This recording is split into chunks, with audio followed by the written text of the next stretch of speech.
Hello and welcome to Weekly Kashmir University Video Digest, Quest. First, a look at highlights. Registrar, Kashmir University, Professor Zafar Ahmed Rishi talks about MOUs and international collaborations. Vice Chancellor, Professor Talat Ahmed releases a book. And ASC holds advisory committee meetings. Now, the details of these events with your host, Toiba Pandit.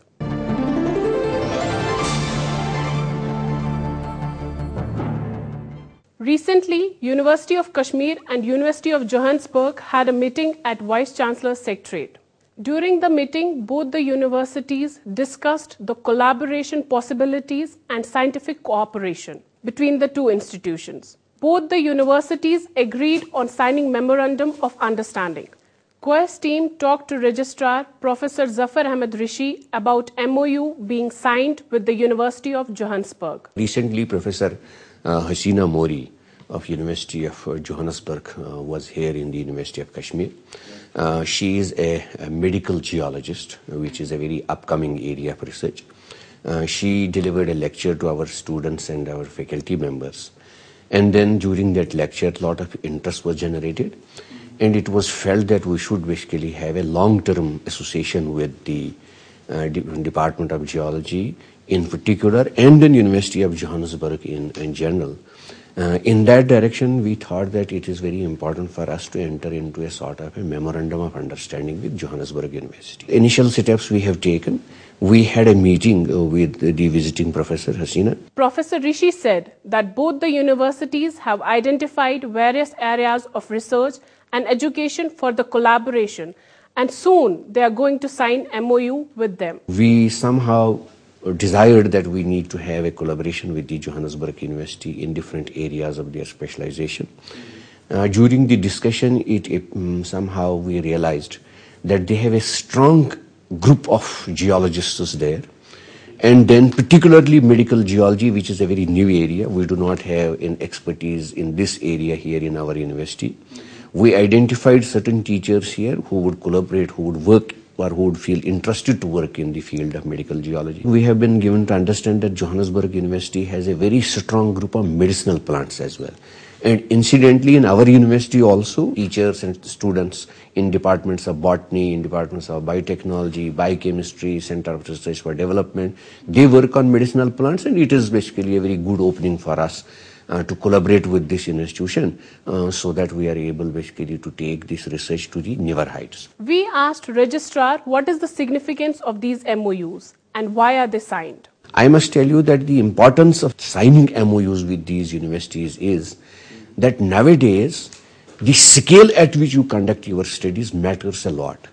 If the scale is very local, that means the work that you are basically going to generate out of those studies would have a very local basically influence, local importance. As again as that, if you have work being conducted here in Johannesburg, in other places jointly, then this work becomes of a global significance, of a global importance. And that's the reason why we are basically interested in signing MOUs in areas where we are strong and in areas where we will be able to benefit, where students would be benefit. And these MOUs have helped us in that direction. That they would provide you facility, isn't it? Boarding, lodging, isn't it? Lab facility free. Only thing is that we may have to arrange travel and other things. That also at times they manage. Professor Rishi said that today research cannot be done in isolation and university is taking steps to give Kashmiri scholars the required exposure at international level. We live in a global village nowadays. I mean, question of conducting research in isolation now doesn't make any sense at all. You have to basically work, isn't it, together with other institutions, agreed? But we are taking due care that we enter into MOUs with the world's premier institutions. The essence is not to sign an MOU only. The purpose is to benefit from that MOU. Agreed? And then we are encouraging teachers, we are encouraging students to take advantage of these MOUs that the university is signing with these institutions. Giving details about other MOUs, Professor Rishi said that Kashmir University has entered into many collaborative projects with many of the institutions of repute. We already basically have MOU with Shinwatra University. We already have MOU with MDI. We already have MOU with JNU, with CMAX Bangalore, with Jawaharlal Nehru University, with Delhi University. These MOUs are very essential. Why? Reason being that unless and until you do not collaborate, unless and until you do not basically share your work with others, and then during the course of interaction there is improvement of the work, we can use their expertise, they can use our expertise, we can use their instrumentation facility, they can use ours. And this is how basically the research is nowadays being conducted. We are conscious basically of the fact that everything cannot be in the Kashmir University. There could be we have our own strong areas, we have our own weaknesses as well. Likewise, the collaborating institutions have their own strong areas, but they have their own weaknesses as well. Now, this is how we are basically going to collaborate with the institutions, which could be of, say, benefit to us also, and then we could be of some help to them as well. And this is how we are basically collaborating with these institutions. He further clarified that some research projects are augmentative, and many universities jointly collaborate on such projects. Say, for example, with CMAX Bangalore, we are already basically having a program underway regarding, say, zonation of Kashmir Himalaya vis-a-vis seismicity. I mean, which area is seismically more active, isn't it? Which area is not? They are coming up with their instrumentation, which they are say fixing here. These seismometers are very costly instruments. They are getting them there. They have installed it at different places, around, I believe, around more than 30 places. And then the data that is going to be generated is going to be of immense help not only to the researchers, but to the CTET as well. Because once you have the seismic zonation of Jammu and Kashmir, then you can very easily guide the state government as to where the residential, the colonies would come, where you can have a road, where you cannot have, so on and so forth. Likewise, we have a joint collaborative activity which is led by Kashmir University, being undertaken in the Uttarakhand, where recently you had a disaster. It is an assemblage of several institutions, say Garhwal University, great, isn't it? Roorkee and others. This group is studying as to what led basically to the Kedarnath disaster. Agreed? Now, what could have been the forwarding system in place? What measures one could have taken basically to reduce the damage that occurred because of it. And there is a possibility of a similar catastrophe happening in the other Himalayan regions. The experience that we will gain from there would be utilized basically elsewhere also. This is basically in the importance of signing the MOUs with these institutions of national and international repute. Registrar also informed us that these MOUs with other universities would also help students in credit-based choice system. Since we are now shifting to choice-based credit system, we can, in due course of time, there would emerge a possibility of student taking up certain credits in these universities with which we have MOUs. And then those credits could be very easily transferred to Kashmir University. And then this credit transfer would help also basically our students get exposure at these national universities. Dear viewers, Kashmiri students are reluctant to move outside Kashmir. With MOUs in place, the idea is to encourage exchange programs, which according to the registrar make a great difference. 3 of my students, 2 of them had never traveled by air earlier, isn't it? First experience of traveling was to Canada, which is a very far off place, agreed? And then this is what basically benefit you get. It's very close to impossible to join these labs because there is a lot of rush, there is a lot of activity going on there, they have their own students as well. Now, because of this, I mean, they also have an interest in our work that we carry out, and they extend the lab facilities. Professor Rishi informed us that Kashmir University scholars have greatly benefited from these MOUs, and many scholars are already doing pioneering work in international universities. Now, one student went there, agreed, completed his work, which was part of his PhD program. A girl student also went there. She worked on what is called as DGE. This is considered to be one of the most sophisticated techniques. And she is one of the masters in India in this technique now. And very few in India would be basically utilizing this technique of DGE. Now, having instrumentation for DG is not possible here. Running cost of the instrumentation is very high. Now, that means she had hands-on training for this, and then we have got an experienced hand also to work in our department.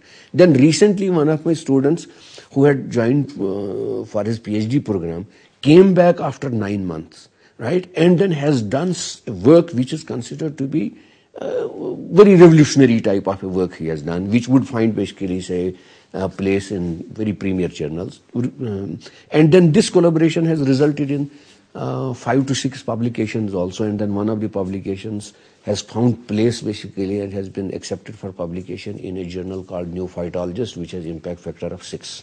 During winters, when research scholars of Kashmir University move out, they complain that getting accommodation in universities that come under MOUs is very tough. Professor Rishi explained that there is well-placed process that a scholar has to follow. One has to understand that Delhi University is a central university located in the capital of India, agreed? And then there must be students coming from other places as well, right? Now, problem with us is that we basically decide about a program or about going to a university at the last moment.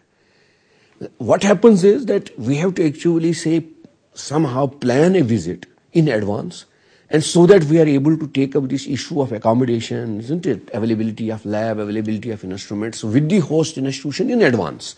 Then we can very easily book basically their accommodation. We have students as on date on educational tour, organized by the DSW. They are putting up in Jamia Hamdard, isn't it? We have written to the Delhi University that our students are going to come to Delhi University on a given date. They have kept basically a person, a nodal contact person there available, who will basically be guiding them as to what are the facilities available here, what are the courses that are being offered basically by Delhi University, how you can basically benefit from this. Professor Rishi also apprised on faculty exchange programs that have taken place because of these MOUs. You must be remembering that as on date, 3 of our faculty members are in US. They applied for a fellowship, isn't it, which was granted to them. Incidentally, I must tell you that out of all the universities, the 3 faculty members of only University of Kashmir were granted basically the scholarship, agreed? C.V. Raman postdoctoral fellowship it is called as. And then the 3 people are in US. One is from English department, another is one from pharmacy, and then the third one is from chemistry, right? Now, likewise, just yesterday, one of our teachers from the Department of Biochemistry is going to US on a DBT CREST fellowship. He's also going there. Likewise, we had a student from political science who went basically to US on some scholarship. Likewise, I mean, there are opportunities available. And then our teachers are also now beginning to take advantage of these scholarships and fellowships that are available. Likewise, we invite faculty members, isn't from outside to our university. Now, say, for example, we have few Nobel laureates, say, in Harvard.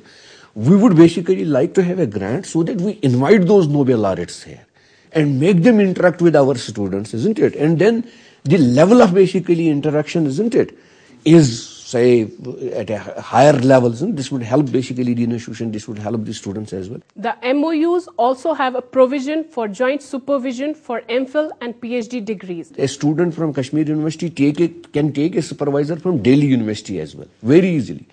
And then he can take a letter from us, he can go there in Delhi University, use their facilities. I mean, it is not possible for us to have every instrument in the University of Kashmir.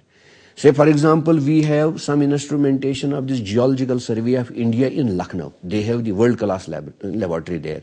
Recently, their Director General came to this place.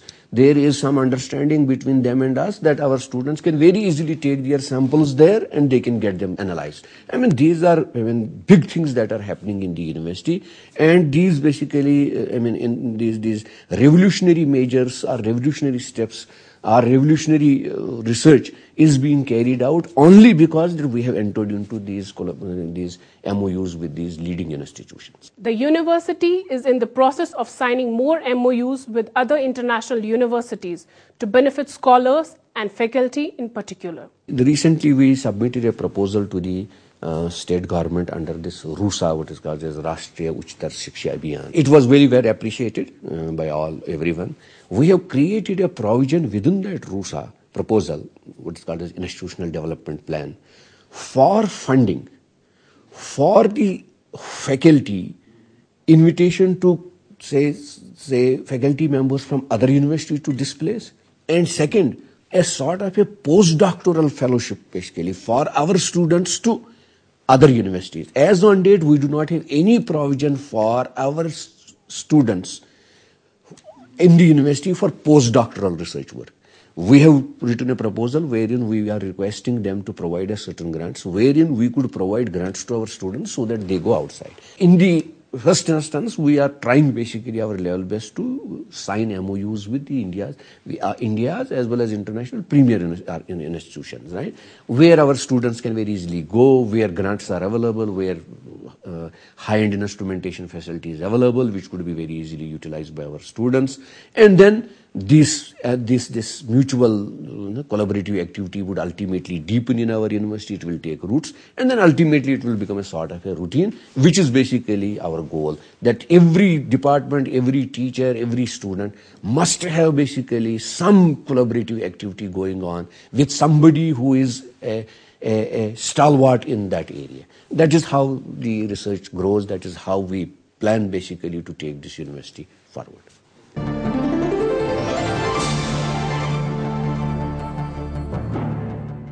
Vice-Chancellor Professor Talat Ahmed released The Escaped Moments, a book authored by a young writer, Jacinda Mir. The book releasing function was organized by the Department of Geography and Regional Development of the university at Ibn Khaldun Auditorium.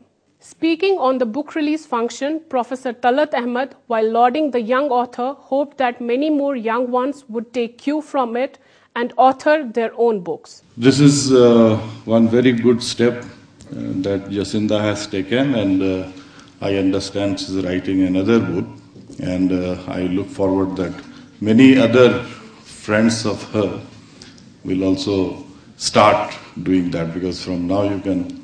And then apart from writing about relationships and problems, you are homed and placed in a valley which is so beautiful. So one should also think in a more positive way to describe the relationship of people with the nature. हमारी खूबसूरत valley का लोगों से क्या interaction है, उस पर भी लोगों को ध्यान देना चाहिए, खास करके यंग जनरेशन. और they should write. And I'll be very happy to come and again release such books that comes from our students from colleges or in the university. Head, Department of English, Central University of Kashmir, Professor Muhammad Aslam, while reviewing the book said, "The book is written at the time when social networking sites are making headways and eating away book reading and writing habits."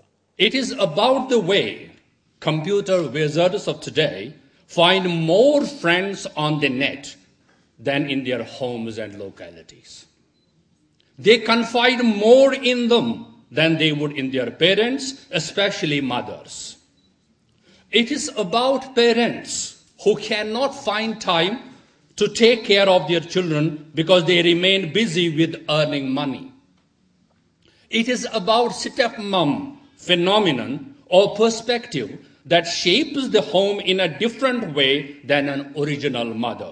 Professor Lily Vaughn termed the book as a young adult fiction. The Escaped Moments has the distinct characteristics of young adult fiction.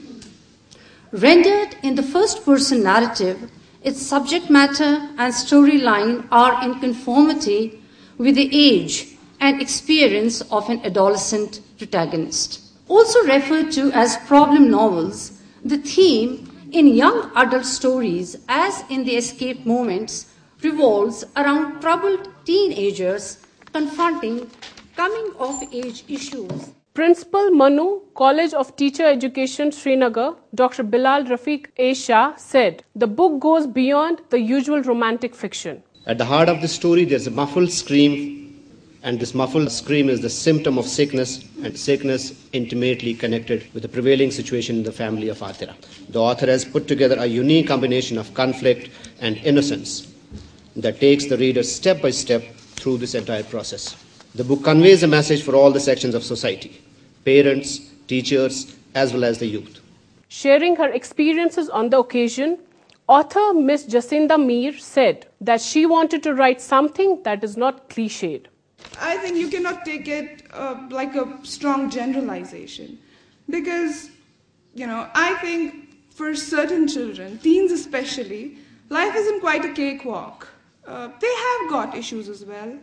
They have got things at the back of their mind, and they can very easily digress.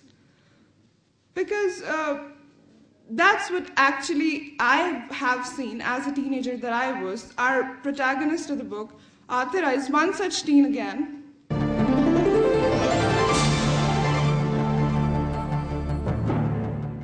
Academic Staff College held an advisory committee meeting. The meeting was chaired by Vice Chancellor Professor Talat Ahmed. During the meeting, various issues concerning the development of Academic Staff College were discussed.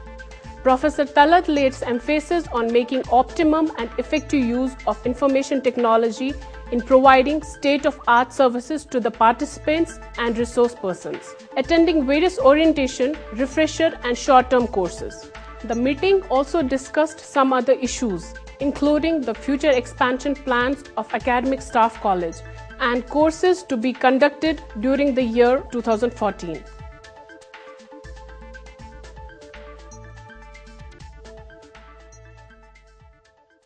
With this, we come to the end of today's program. Watch the latest episode of Quest at our website emmrckashmir.com. Send us your suggestions at quest@emmrckashmir.com. Before I take your leave, here are a few words of wisdom. Our educational system is almost designed to foster a fixed mindset.